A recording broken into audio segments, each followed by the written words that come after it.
Hey, what's up guys, and welcome in this new tutorial where I'm gonna show you the biggest problem with using drum loops in your production and how to fix it. So before starting this tutorial, I would like to remind you that all of the samples are from our sample pack Rapture Volume 5, which is a collection of minimal deep tech one-shots, loops, construction kits and much more that you can check out from the link in the description below. So first of all, let's have a listen to this basic loop.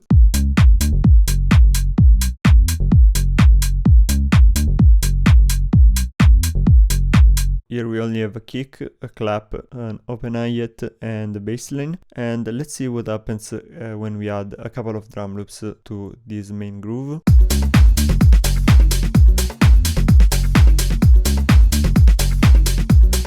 As you can hear, there is much more confusion, and also the problem here is that you have much less control on each of the single elements. So to better understand this concept, here I've prepared 3 different tracks. The first one has the rhythm of the bass line, the second one has the rhythm of loop 1, and the third one has the rhythm of loop 2. And as for the rhythm, I just mean that I took the notes from the bass line and I put them on a single key, and I did the same for the loop 1 and the loop 2. So here's the bass line.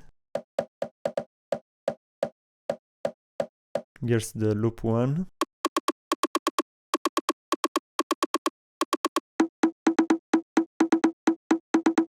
Let's play all the 3 of them together.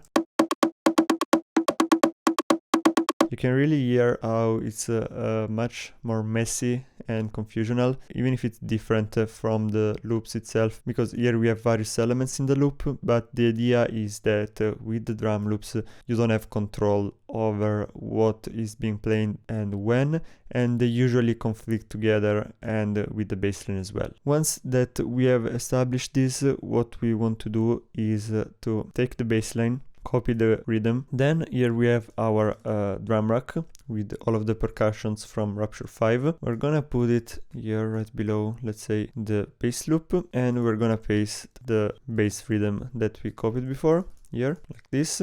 So we're simply gonna mute this one. So by clicking 0, you mute the note. And the way we're gonna build the groove is by using the rhythm of the bass line as a guideline for our percussions and other drum elements that we want to add. For example, we can turn on this one and this one, then this one and this one.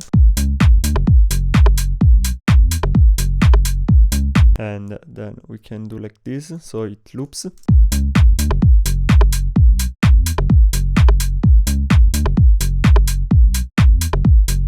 Also, you don't have to follow the exact rhythm of the bass line, but you can add a couple of percussions also here, for example.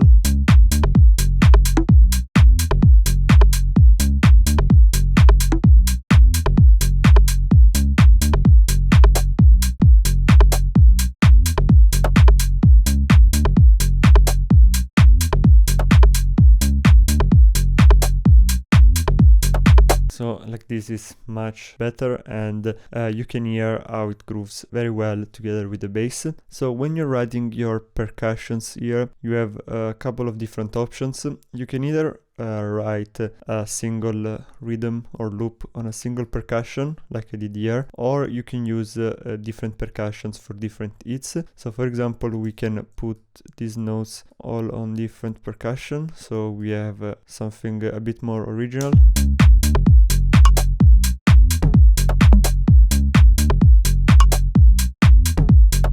So now, as you can hear, the track is sounding better, but it's still a bit more empty compared to when we had the drum loops. So one thing that we can do to spice it up and add a bit more groove is using some grooves. So I'm gonna use the MPC 1661, and I'm gonna apply it to the bass line, as you can see here, and to the drum rhythm as well.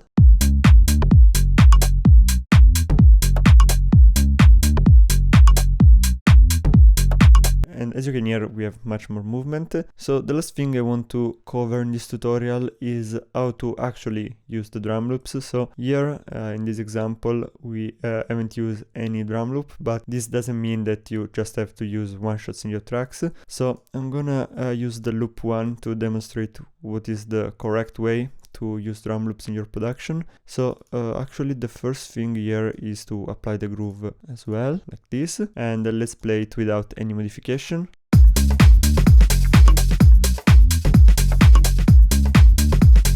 As you can hear, it's still really messy. So there are two things that you can do with this drum loop to make it fit better with the track, and in both cases we're gonna work on the transients. So the first thing that you can do is to go here in the warp section and you select beats, and then you select only this one arrow and you reduce the amount here.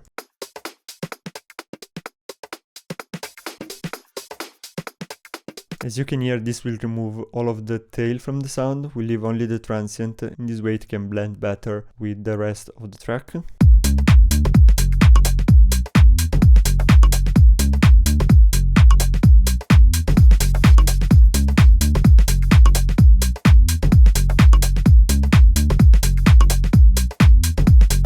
As you can hear, it's much more clean. Another thing that you can do here is let's reset this one to 100, and we're gonna use the Neutron free transient shaper in this case. So the important thing here is that you don't have to pick the Neutron free, but just use a multi-band transient shaper. So we're gonna divide the spectrum in 3 bands.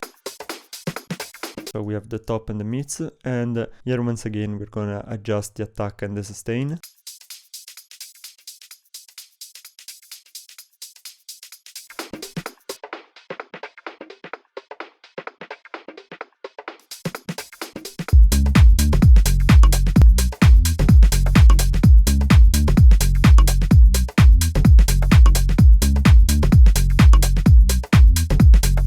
Like this, and as you can hear, once again we made the loop fit with the rest of the track. So yeah, basically that's all for this tutorial on how to fix the problem with the drum loops and how to make them sound good in your tracks. Don't forget to check out Rapture Volume 5 from the link in the description below. Let us know what tutorials would you like to see next, and I'll see you soon. Bye!